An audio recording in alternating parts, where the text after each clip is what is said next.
It's time for Lefties Losing It. And we're going to have some shameful antics from CNN shortly. You will not believe how low they have sunk. But let's start tonight with the leader of the free world facing down demented protesters ruining everyone's dinner. President Trump was at Joe's Stone Crab in DC to enjoy a meal with VP J.D. Vance. Marco Rubio was there, Pete Hegseth. Thank you.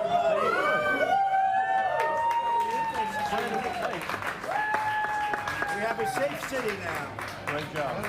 But it wasn't long until the usual suspects were ruining everyone's delicious crab meals with their crazed screeching about freeing DC, freeing Palestine, and they were also calling President Trump Hitler. Watch the president walk towards them as they made spectacles of themselves, now international spectacles. Enjoy your dinner.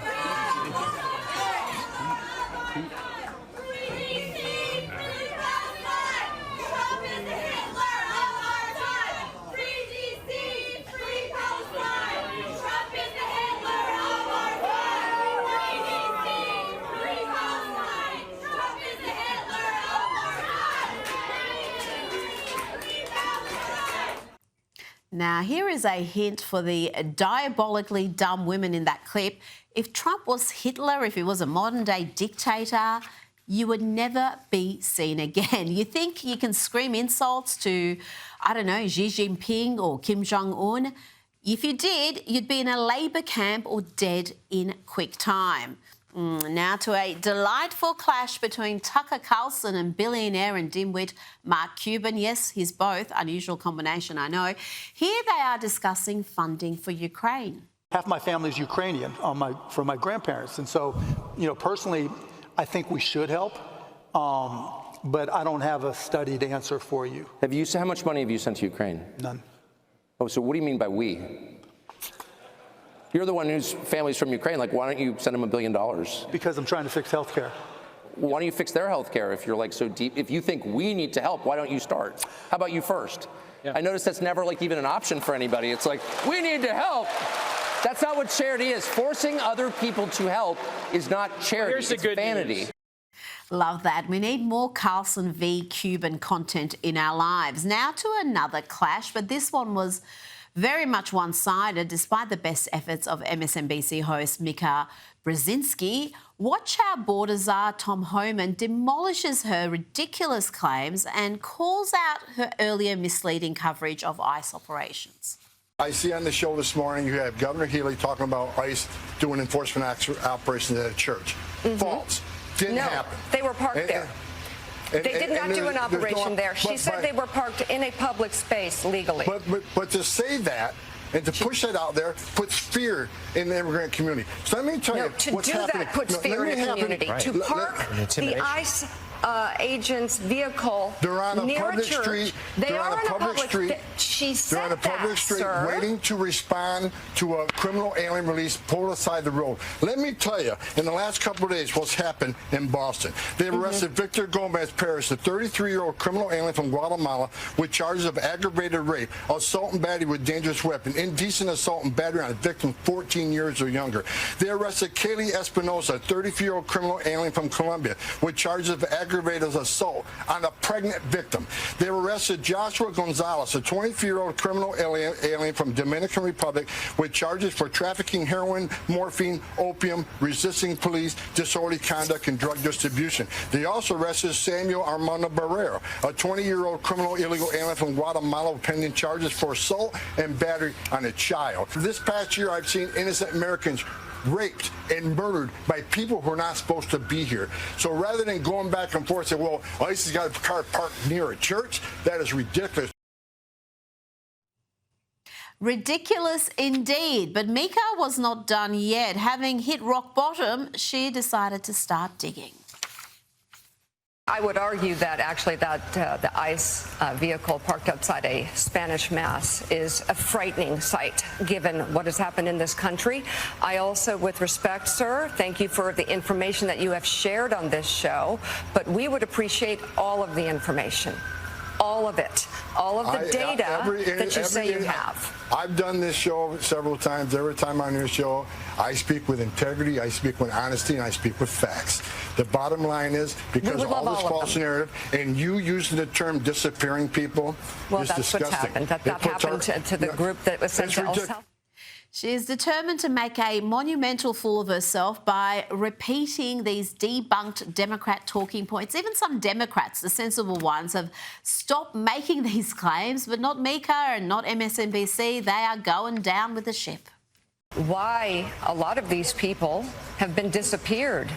You say you have data. We would love to see it. The American people should see this data. Well, here's the rhetoric again, right? You just meant disappeared. That was a ridiculous thing to say. Why? Because ISIS is doing the same thing we've done for decades.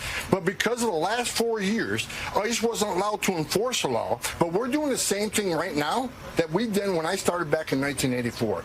ISIS agents are enforcing the laws enacted by Congress.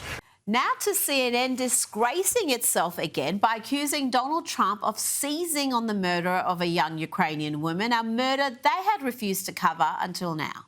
Ukrainian refugee's murder caught on camera. It is absolutely horrific. Trump is now seizing on this to push his nationwide crackdown.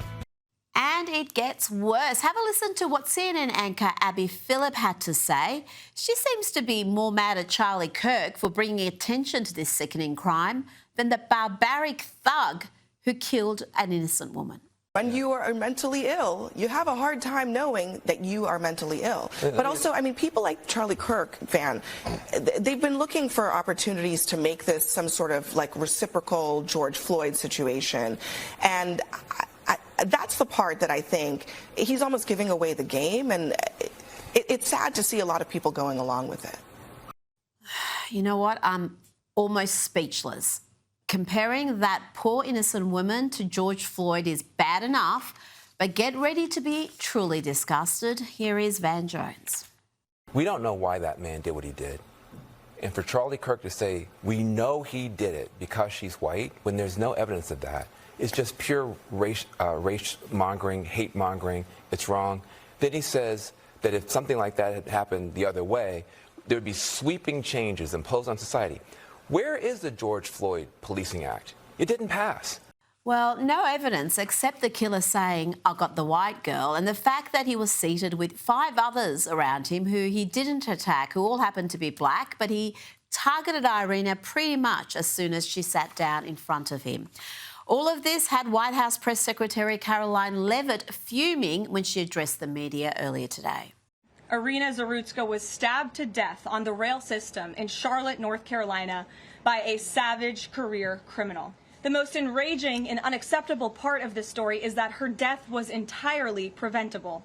DeCarlos Brown never should have been on that train that night. In fact, he should have been behind bars. Previously served 5 years in prison for a robbery with a deadly weapon charge, and he had also forfeited bonds 3 different times, twice in 2014 and once in 2023. Despite all of this past documented criminal history, when Brown was arrested yet again in January of this past year, a Democrat judge, who I will add was a strong supporter of former Vice President Kamala Harris, released this insane criminal once again without requiring him to pay any bail. He simply had to sign a written promise to return for his court hearing. Think about how crazy it is to ask a career criminal, someone who by definition repeatedly breaks the law, to just sign a written promise and come back again another day. This is madness. And Caroline Leavitt had a message for those in the media who had refused to cover this shocking murder. And perhaps most shamefully of all, the majority of the media, many outlets in this room, decided that her murder was not worth reporting on originally because it does not fit a preferred narrative. Many of the journalists in this room spilled plenty of ink trying to smear Daniel Penny for defending a subway car from a deranged lunatic in New York City, but none of those same reporters lift a finger to write stories about an actual murderer. Here's the truth that every American must know. Too many innocent people across the country continue to pay the price of the failed experiment known as cashless bail.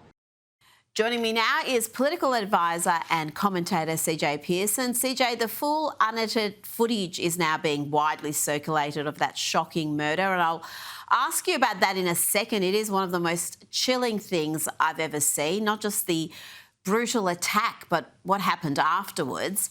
But firstly, tell me about the reaction of the media, since they've been called out for the manner they have covered this story and, in many cases, the manner in which they have refused to cover this shocking story. Well, first and foremost, thank you again for having me, Rita. And I got to level with you. You know, that video is not just sickening, but it's disgusting. For many of the reasons that Caroline said, it was preventable. But of course, because of the disastrous progressive policies of, you know, far left politicians like what we are seeing in Charlotte, someone like that was allowed to walk free and commit the act of violence that we saw in that video. When I talk about the media's reaction to this, it's even more disgusting, right? If this was a black man who was, you know, killed by a white man, this would be wall-to-wall coverage, unending.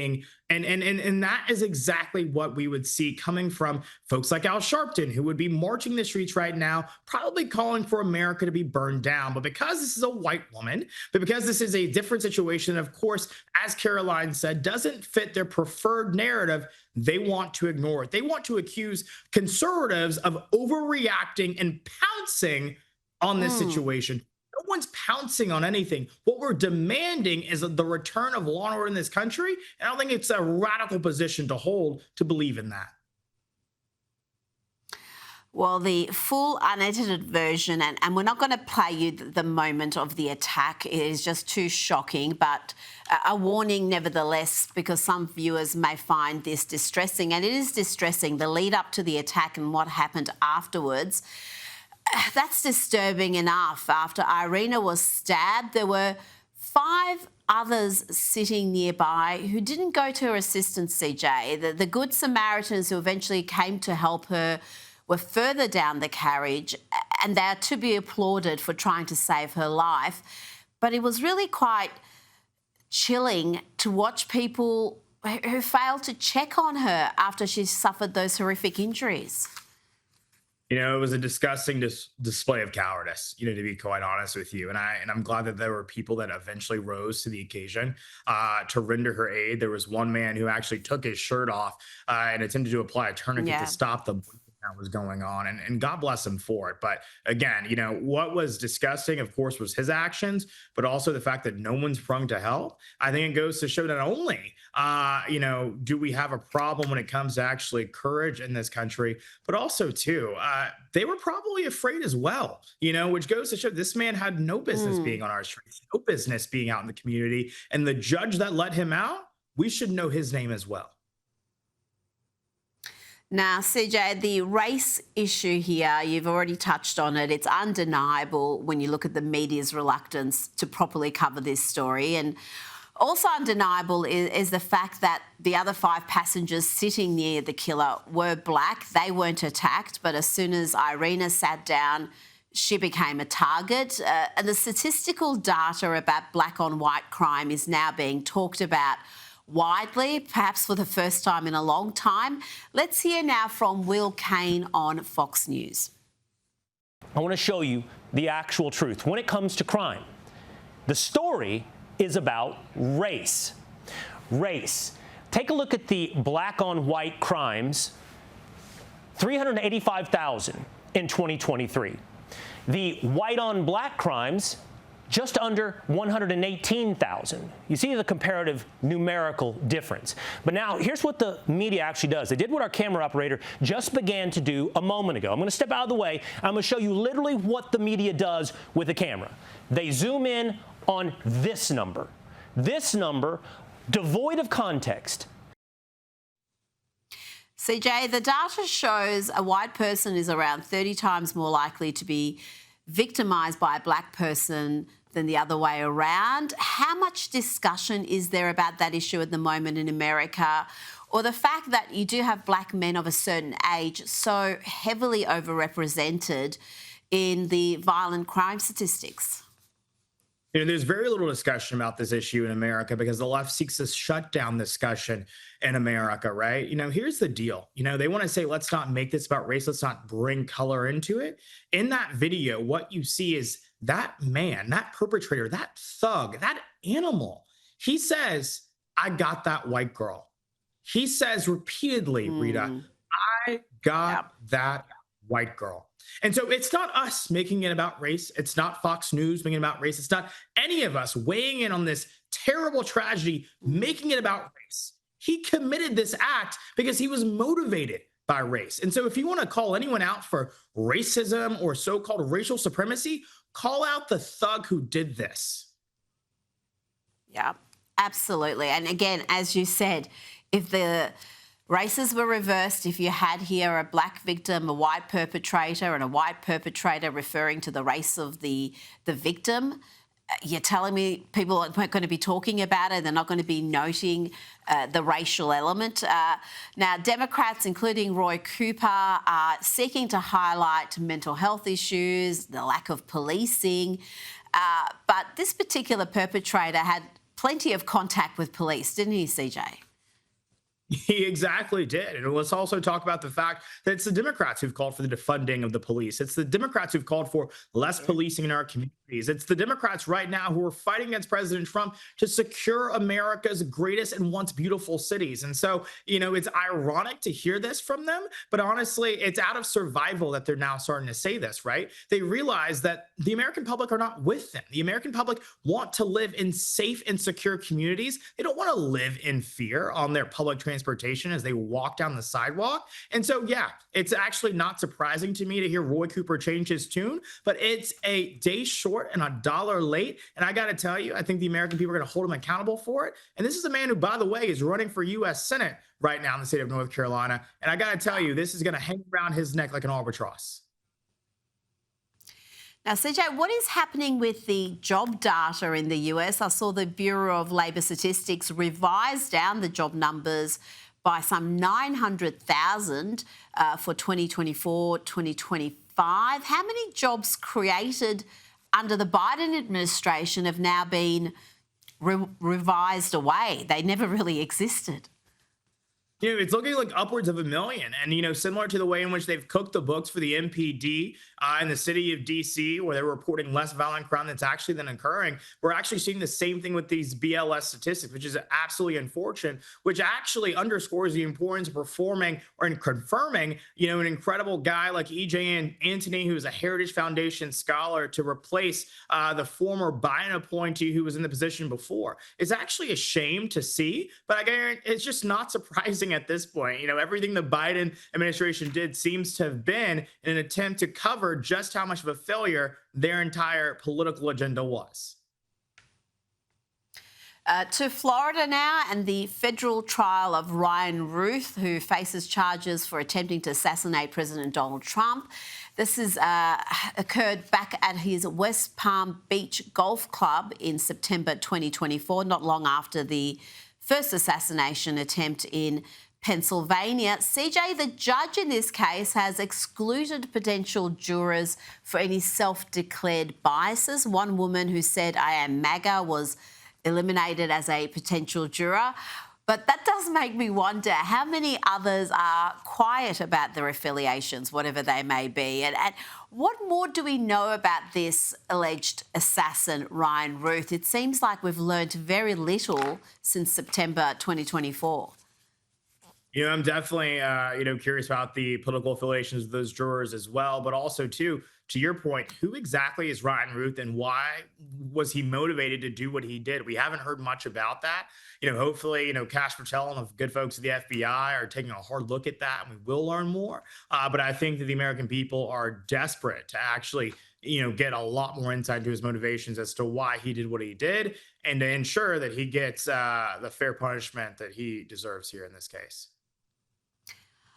His background, his recent history is pretty interesting and perplexing, really, where he got the funds from to do some of the things he was doing when he didn't seem to have any sort of meaningful employment for a period of time. Have you found out anything more about that, or are we hopefully going to get some understanding during the trial? Yeah, hopefully we'll get it from the trial. I think that's the thing. I think people are scratching their heads as to exactly how we found the means, how we have the resources to do this, but also to what drove him to do it. He's a very erratic and irate person. Some are saying mental illness, but I think that there is a deep desire to learn more about him and what his motivations were and what his motive was. And so hopefully we will get those answers. But I think, unfortunately, now details are quite scant. Well, we know next to nothing about the butler attempted assassin who was killed after his assassination attempt against Donald Trump. And it's incredible how little we know about that particular individual. Now, good news for Donald Trump and Melania. Barron is moving back into the White House. And CJ, Barron was invaluable for the Trump camp in helping formulate the strategy to reach young men. He really, I think, served a very important role throughout the election campaign. He encouraged President Trump to go on podcasts of popular personalities, some the president had never heard of before Barron's intervention. And it's worth noting this horrible murder we spoke about in North Carolina would have been on the president's radar much earlier if Barron was around, because the president learnt about it 48 hours after it really went viral on X and other social media platforms. We love having, Barron here, in D.C., and we love to see that he's going to be in the White House. I'm going to tell you, this is a guy who has his finger on the pulse of everything that's going on. And so I think he's going to be an invaluable advisor to his father as he navigates, of course, the upcoming years of his presidency. And as you pointed out, he was an integral piece to his return to the White House. And so I think that he'll continue to serve that incredible role. But, again, I think what the president is really leading on right now is doing all that he can to get information from wherever he can, but also to act on it effectively. And already, I think he's taking action to ensure that what happened in Charlotte never happens again. And God bless him for it, because there is no reason that should happen in a civil and polite society at all, anywhere in this country.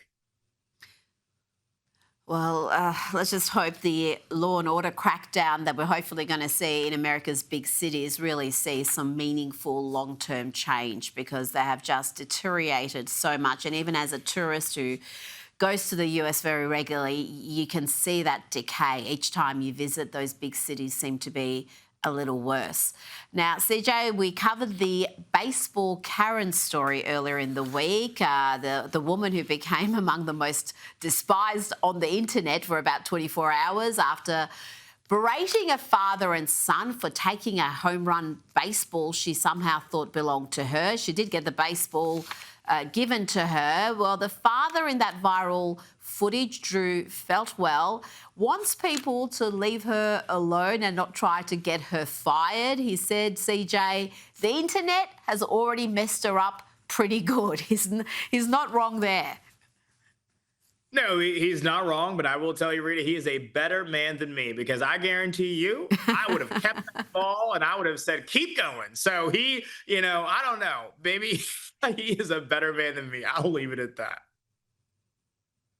Well, yes, he's obviously a very charitable person, but I've got to get your opinion on this, because then we did get a bit of blowback earlier in the week when discussing this, because I thought his move to give the ball to her, to give into the bullying in front of his son, was a poor move. He should have stood his ground. She had absolutely no right to demand that ball. And I think just because it happened in front of his son, it left a bad taste in my mouth. People said that was a bit harsh. What's your take on this? Do you think he did the right thing in the moment in giving that ball back?